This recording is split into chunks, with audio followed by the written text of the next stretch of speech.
आपने रोहिंग्या, बांग्लादेशी, पाकिस्तानी घुसपैठ, इनका सबका तो आपने जिक्र सुना होगा, लेकिन इसका बदला हुआ स्वरूप जो है वो हमारी इच्छानुरूप इसलिए कह रहे हैं कि हम लोगों को बड़ी सनातन की बड़ी भूख है कि अब वो हमारे यहाँ जो घुसपैठ करा रहे हैं, अब वो हिंदू के रूप में वहाँ से पाकिस्तान का इस्लाम चलता है। क्या बनकर के चला?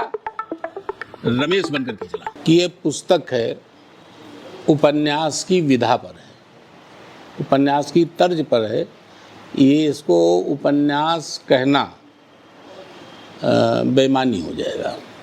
एक चीज़ इसकी विषय सामग्री, क्योंकि हर पुस्तक की कोई न कोई विषय वस्तु विषय सामग्री होती है। इसकी जो विषय वस्तु है 4 श्रेणी, और अगर कुछ अपराध जगत की नई जानकारियों को भी शामिल कर लेंगे तो 5 श्रेणी में विभाजित किया जा सकता है। प्रथम, सबसे बड़ा जो एक राष्ट्रीय मुद्दा भी बन गया है, घुसपैठ। ये समस्या आज की नहीं है, प्राचीनतम समस्या है घुसपैठ की। आपने रोहिंग्या, बांग्लादेशी, पाकिस्तानी घुसपैठ, इनका सबका तो आपने जिक्र सुना होगा, लेकिन इसका बदला हुआ स्वरूप जो है, इसका बदला स्वरूप अभी आप लोगों की नज़र में आ रहा है। चूँकि मीडिया के समक्ष ये बातें लाई जा रही हैं, आज के समय में लाया जा रहा है, लेकिन इसका जो बदला स्वरूप जो विकृत रूप ले चुका है वो अभी बहुत ज़्यादा इसका खुलासा नहीं हुआ, जिसका मैंने खुलासा करने का संपूर्ण प्रयास तो नहीं माना जा सकता है, लेकिन फिर भी खुलासे के मैं करीब करीब पहुंचा हूं। खुलासा ये है कि ट्रेनिंग कैंप पहले भी थे, लेकिन पहले हथियार चलाना सिखाया जाता था। बांग्लादेश में भी सिखाया जाता था, पाकिस्तान में भी सिखाया जाता था, नेपाल में ऐसा नहीं होता था। लेकिन अब हथियारों के कैंप उनके अलग हैं। अब जो इन जगहों पर ट्रेनिंग कैंप चल रहे हैं वो हमारी इच्छानुरूप इसलिए कह रहे हैं कि हम लोगों को बड़ी सनातन की बड़ी भूख है, और बड़े दावे के साथ कहते हैं कि मुसलमान पहले सनातनी था, और हमारी इस नब्ज को उन्होंने बखूबी पकड़ लिया, हमारी मांग पूरी कर दी उन्होंने। इस किताब में है 61वें पेज पर, आप देखिएगा तो 61वें पेज पर इसका बहुत अच्छा विश्लेषण आया है। वो ये है कि अब वो हमारे यहाँ जो घुसपैठ करा रहे हैं वो उनको बाकायदा हिंदुत्व की शिक्षा दे करके करा रहे हैं। अब हिंदुत्व की शिक्षा में क्या है, इस जगह पर आया हुआ है कि ओम नमः शिवाय का जाप बता दिया, गायत्री मंत्र सिखा दिया, चोटी छोड़ने कह दिया, दाढ़ी मुड़वा के मूंछ रखने कह दिया, हिंदू बना दिया। अब वो हिंदू के रूप में वहाँ से पाकिस्तान का इस्लाम चलता है। देखिए, बड़ी बारीक बात है इस किताब में आई है, इसको जरा सा नोट कर लीजिएगा, और ये आप लोगों के द्वारा भारत सरकार तक पहुंचाने की बात है। पाकिस्तान से एक इकाई के रूप में मैं दे रहा हूं, पाकिस्तान का इस्लाम चला। क्या बनकर के चला? रमेश बनकर के चला। पाकिस्तान से वो रमेश बना दिया गया। रमेश नेपाल आ गया, नेपाल या बांग्लादेश आ गया। बांग्लादेश से बहुत बड़ी सीमा है भारत में प्रवेश करने के लिए, और नेपाल की भी बहुत बड़ी सीमा है भारत में प्रवेश करने के लिए। इसको बताने की ज़रूरत नहीं कि ये प्रवेश कैसे पा जाते हैं। इन्होंने प्रवेश कर लिया। अब प्रवेश करने के बाद इनको ये तो चूँकि पाकिस्तानी है, इसका यहाँ आधार तो है नहीं, तो इसका यहाँ पर आधार, अब उसको आधार की ज़रूरत है जो इनके एजेंट बनवाते हैं। और आधार के लिए मैंने खुलासा किया है इस किताब में कि ये आंध्र प्रदेश, देखिए ये पृष्ठ नंबर पर आप चले आइएगा, इसमें आपको लिखा हुआ है, ये 64वें में है, इसमें लिखा हुआ है भाई ये बिहार, झारखंड, छत्तीसगढ़, उड़ीसा, महाराष्ट्र जो नक्सली प्रभावित क्षेत्र हैं वहाँ पहले वहाँ डिस्ट्रीब्यूट किए जाते हैं। इनके ज़्यादातर आधार परिचय बंगाल में बन जाते हैं, वो तो सीधा इंडिया में किसी भी सूबे में भेज दिए जाते हैं। देखिए, इनके आधार नक्सली प्रभावित क्षेत्रों में बड़े आसानी से बनते हैं। ये महाराष्ट्र का भी, उड़ीसा का भी पड़ जाता है इन क्षेत्रों में, और बंगाल से बन करके चलता है। अब इसको मैंने इसको इसलिए बता दिया बीच में कि अब ये पाकिस्तान का इस्लाम चला है। बंगाल में या कहीं पर भी, ये झारखंड में कहीं पर भी ये बन गया, रमेश का आधार कार्ड बन गया। रमेश को काम के लिए बंबई भेज दिया गया, बंबई भेज दिया। अब बंबई में वो कहीं न कहीं पर काम कर रहा है। नाबालिग लड़के भी आ रहे हैं, वो हमारे घर में भी आ सकते हैं, क्योंकि वो तो रमेश है ना, हमको नौकर की ज़रूरत है। तो हमने कहा, उन्होंने अपना आधार कार्ड दिखाया, हमने कहा ठीक है, आइए हमारे यहाँ काम करिए। जो नाबालिग बच्चे हैं ज़्यादातर हमारे घरों में रख लिए जाते हैं नौकरी के लिए। अब वो इस्लाम बंबई में भी मिल सकता है, बाराबंकी में भी मिल सकता है, उत्तराखंड में भी मिल सकता है, और है क्या, वो यहाँ पर रमेश हो गया। आधार कार्ड क्या, आप उसकी चाहे जितनी चेकिंग कर लीजिए।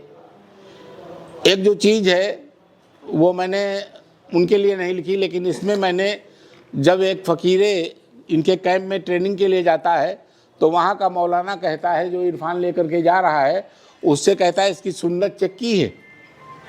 तो सुन्नत एक बड़ी पहचान होती है।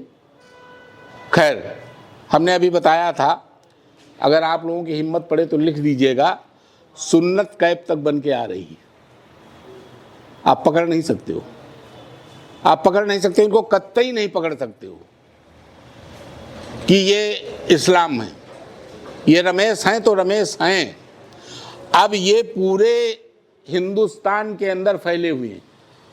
हमने एक जिक्र इसमें और किया है, सर्वजीत की हत्या का।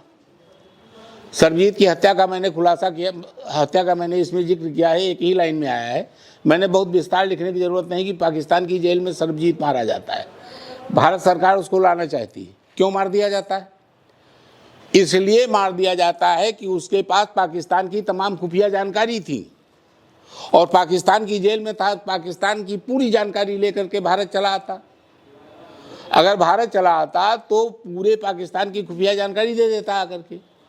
पाकिस्तान नहीं चाहता है कि हमारी खुफिया यहाँ पर भारत में आवे, जानकारी भारत में आवे। आप लोग समझते हो, देख रहे हो लव जिहाद, इसमें इसका भी जिक्र आया है। पाकिस्तानी तो यहाँ तक कर रहा है कि वहाँ की लड़की अगर वो ये सोच लेता है कि ये ब्याह करके हिंदुस्तान जाने वाली है, तो उसको वहीं पर रोक लेता है, अपने यहाँ शादी करा लेता है, अपने यहाँ शादी करा लेता, ताकि हिंदुस्तान में जा करके हमारी खुफिया का काम न कर दे जा करके। ये जो साजिश चल रही है, और अभी इस पर मैं आपको बता दूं, हमने एक जिक्र इसमें और किया है, ये हमारे 54वें पेज पर दिया हुआ है। ये है इसमें कि 16 माइल्स, ये देख लीजिए, ये पेज नंबर 53 पर, आप इस किताब में पेज नंबर 53 नोट कर लीजिएगा। इसमें जो हमारा हिंद महासागर, अरब महासागर का जो पानी है, ये 16 माइल्स तक तो हमारे अधिकार में है। यहाँ पर तो हम अपना हिंदुस्तान का अधिकार चलता है, और 16 माइल्स के बाद इंटरनेशनल पानी ये हो जाता है। इंटरनेशनल पानी में हम किसी भी जहाज का, किसी भी चीज़ का, नाव का, मतलब हम चेकिंग नहीं कर सकते हैं, हमें अधिकार नहीं है। अभी मोदी जी ने भी इस बात को उठाया था एनआई में कि इसकी मतलब, लेकिन चाइना ने परमिशन नहीं दी कि हम इस पानी की जांच करेंगे।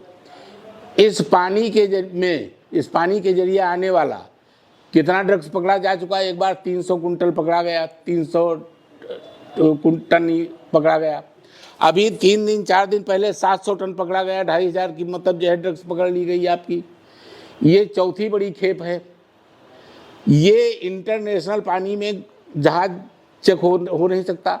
और इधर जो 16 माइल्स आपका है, इसमें मछुआरों की नावें रहती हैं, या पोर्ट सेट रहता है, या अन्य तमाम तरीके हैं। इस पानी के जरिए ये 16 माइल्स निकालना है इनको, ये गुजरात में निकाल देते हैं, ये आपके हैदराबाद निकाल देते हैं आ करके, ये आपके बॉम्बे में निकाल देते हैं आ करके। इनको जहाँ मौका मिल जाता है वहाँ से, लेकिन ज़्यादातर ये गुजरात की घुसपैठ आती है। गुजरात का पोर्ट सबसे ज़्यादा आसान है। गुजरात की पोर्ट से आपने देखा जितना होगा, जितनी ये नौकाएं कोस्ट गार्ड वगैरह पकड़ते हैं, ये सब गुजरात के करीब पानी में पकड़ी जा रही है। इसका खुलासा इस किताब में किया हुआ है। एक जगह से वसूली करने एक सत्ते जा रहा है, तो वो कहता है कि हम उसका जो बॉस कहता है तुम BMW से जाओ, कोठी जल्दी खुल जाएगी। तो कहता है भाई मैं तो बाइक से चलता हूँ, BMW कहाँ से लाऊंगा। तो कह लेंगे इसमें कौन सी बड़ी बात, मैं 10 लाख रुपए तुम्हें भेजे दे रहा हूँ, बहुत बड़ा आदमी है, 5 करोड़ की वसूली आराम से हो जाएगी। जाओ किसी शोरूम में जा करके 5 लाख रुपया जमा कर दो जा करके, और 5 लाख कह दो हम ट्रायल ले आते हैं, और ड्राइवर से कहो चलो अंकल जी को जरा गाड़ी दिखा दें, पसंद आ जाए बाकी मैं पैसे आपको दे दूंगा। आराम से गेट खुल जाएगा, वहाँ जाके अपने AK-47 लगाना, जाके जितना मिल जाए लूट करके चले आना, गाड़ी उनकी उनको दे देना, तो 2.5 करोड़ रुपए पा जाता है। इस तरह की घटनाएं इसमें मैंने दिखाई हैं। तो कुल मिला करके ये है कि ये किताब हमारे राष्ट्र के मंसूबों को भी, और एक किताब मैंने जो ये रखी हुई है साथ में सपोर्टिंग किताब इससे पहले की, ये बबलू श्रीवास्तव ने अधूरा ख्वाब में मैंने लिखवाया था। इसको जरा सा आप देख लीजिए। ये थोड़ा सा आपको, हालांकि इस पर वेब सीरीज बन चुकी है, इसमें यहाँ पर लिखा हुआ है कि नेपाल में डी कंपनी के गुर्गे बबलू के निशाने पर, डी कंपनी ने दी बबलू को मारने के लिए 4 करोड़ की सुपारी।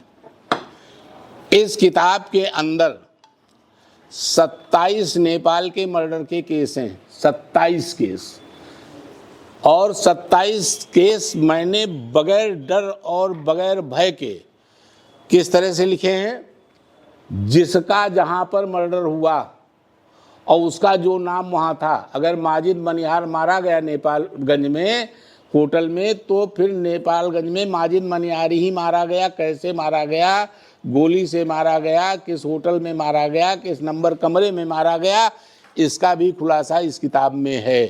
परवेज टांडा मारा गया तो इस किताब में है। अगर फैजान इस्लामिक मूवमेंट का महामंत्री मारा गया तो इस किताब में है। कितनी गोली पड़ी इस किताब में लिखी हुई हैं, किस स्थान पर मारा गया किस किताब में लिखी हुई हैं। ये छोटा राजन और बबलू श्रीवास्तव की एक संयुक्त मुहिम थी फेक करेंसी के खिलाफ। आपने सुना होगा कि यहाँ पर जाली नोट आता था, जिसके लिए मोदी जी को जाली नोट फेक करेंसी को रोकने के लिए नोटबंदी करनी पड़ गई थी। लेकिन ये उससे पहले से अभियान यहाँ की एजेंसियों ने चला रखा था। मैं ये नहीं कह रहा हूँ कि बबलू श्रीवास्तव, लेकिन वो कटघरे में आ जाएंगे, इसलिए मैं इसको सिर्फ रूप से बबलू श्रीवास्तव छोटा राजन का ही नाम दे रहा हूँ।